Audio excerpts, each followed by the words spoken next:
తప్పకుండా స్థానికంగా కూడా కొన్ని సమస్యలు ఉన్నాయి. సోదరిమణి రాఘమయ్య గారు చెప్పారు, దయానంద్ గారు చెప్పారు. సిసి రోడ్లు కొన్ని గ్రామాల్లో, రెండో పక్క కింద ముఖ్యమంత్రితో పొత్తులు పెట్టుకుని ఆ రాష్ట్రానికి వదిలాం. తెలంగాణ రాష్ట్రానికి రావాల్సిన నీటిని ఒక పక్క ఆంధ్రాకు వదిలాం. మరి మా గెలుపు ఖాయమైపోయింది. మెజార్టీయే మేము చూసుకోవాల్సింది. అవునా? ఈరోజు మీరు ఏ విధంగా అయితే మన అసెంబ్లీ ఎన్నికల్లో మా వెన్నుదన్నుగా ఉండి మరి మంచి మెజార్టీ తోటి మొట్టమొదటిసారిగా సత్తుపల్లి నియోజకవర్గం నుంచి ఒక మహిళని ఎమ్మెల్యేగా నిలిపించి ఒక చరిత్ర సృష్టించారు. అదే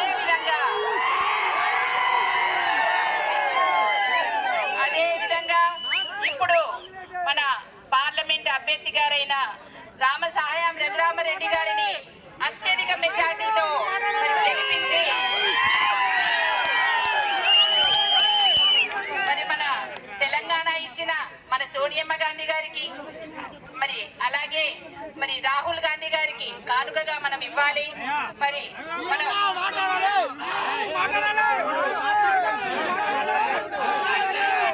ఏ విధంగా అయితే మీరందరూ ఇందిరమ్మ రాజ్యం రావాలి, మరి ప్రజా ప్రభుత్వం కావాలి, దొరల పాలన వద్దు అని అందరూ కలిసి దృఢ నిశ్చయంతో మరి కలిసికట్టుగా ధనబలం ముందు ప్రజాబలం గొప్పదని నిరూపించి మమ్మల్ని గెలిపించారు. అదే స్ఫూర్తితో ఇవాళ మరి మీరు మన పార్లమెంట్ అభ్యర్థి గారిని కూడా గెలిపించాలని అందరికీ పేరు పేరున నేను శిరస్సు వంచి నమస్కరించి వేడుకుంటున్నాను. మరి మన ప్రభుత్వం ఎన్నికల మేనిఫెస్టోలో ఏవైతే 6 గ్యారెంటీలు ప్రవేశపెట్టారో అందులో ఆల్రెడీ 5 గ్యారెంటీలు అమలు చేయడం జరిగింది. ఎన్నికల కోడ్ వల్ల 6వ గ్యారెంటీ ఆగింది. అది కూడా ఎలక్షన్లు అయిన వెంటనే మరి మనకి ఇందిరమ్మ ఇల్లు, మన శ్రీనన్న ఇక్కడే ఉన్నారు, రెవెన్యూ శాఖ మంత్రి.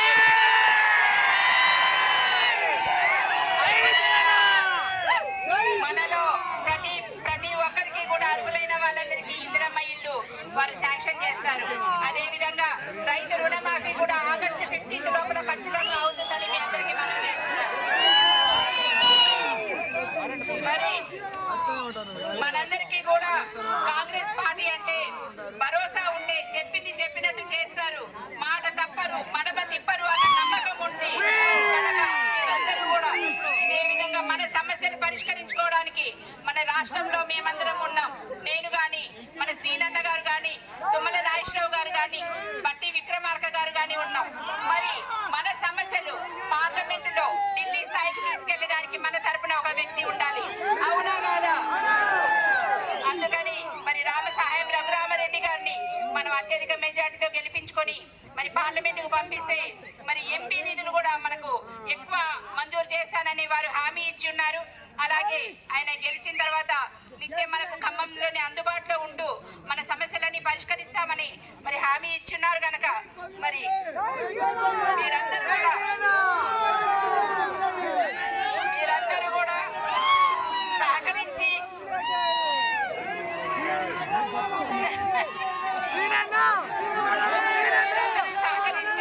మరి మీ అమూల్యమైన ఓటు వచ్చే పార్లమెంట్ ఎన్నికల్లో మే 13వ తారీఖున 3వ నంబర్ గుర్తు మీద ఓటు వేసి, చేతి గుర్తు మీద ఓటు వేసి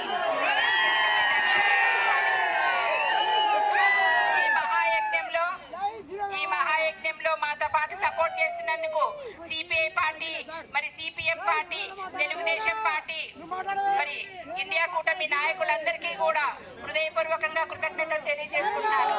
జై కాంగ్రెస్, జై కాంగ్రెస్. హస్తం గుర్తుకే, హస్తం గుర్తుకే.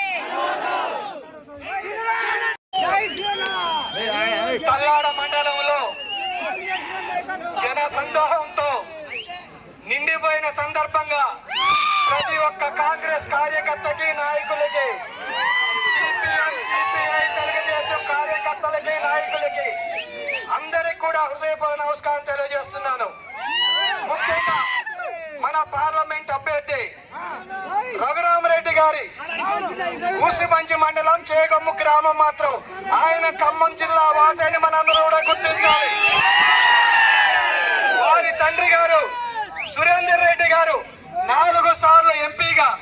5 సార్లు ఎమ్మెల్యేగా గెలిచిన వ్యక్తి.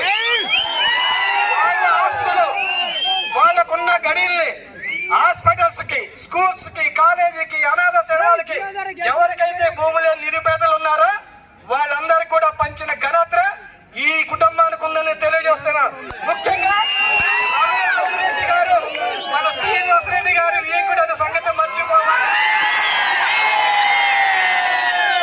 ఏదైతే అసెంబ్లీ ఎలక్షన్లలో ధన రాజకీయం ఒకవైపు, కుల రాజకీయం ఒకవైపు, అధికార రాజకీయం ఒకవైపు ఉన్నా సరే మమ్మల్ని ఎవరైతే గెలిపించారో అదే దృఢ సంకల్పంతో మన ఎంపీ అభ్యర్థి రఘురామరెడ్డి గారిని కూడా మీరు గెలిపించాలని చెప్పి మన టార్గెట్ అంతా 50,000 పై చిలుక.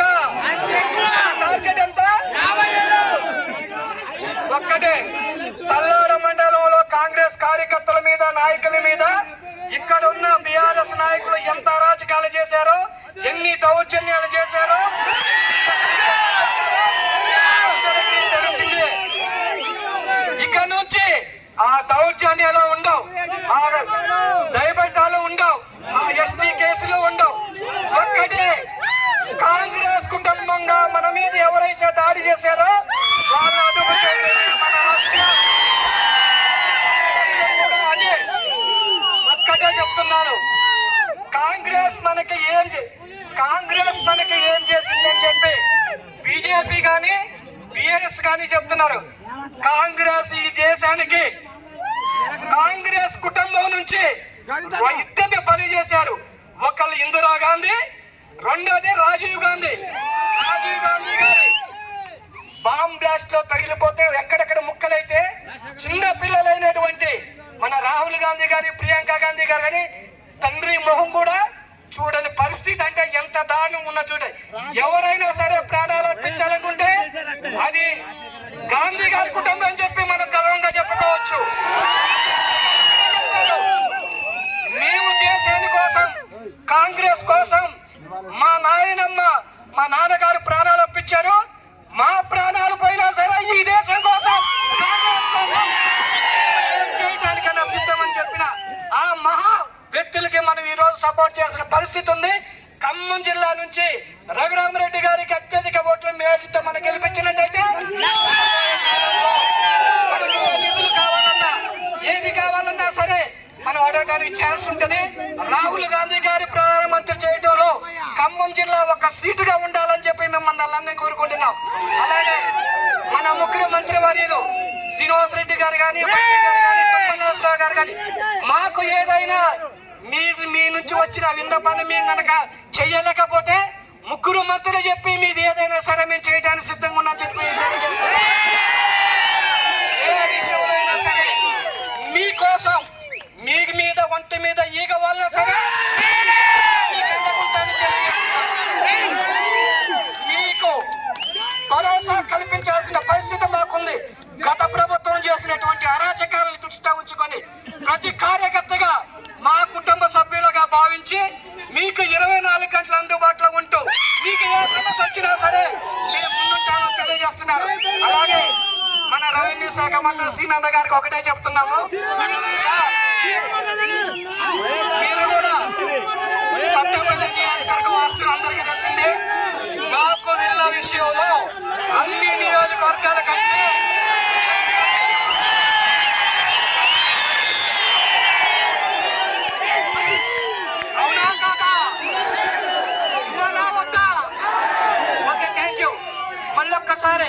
మన పార్లమెంట్ సభ్యులు, కాబోయే పార్లమెంట్ సభ్యులు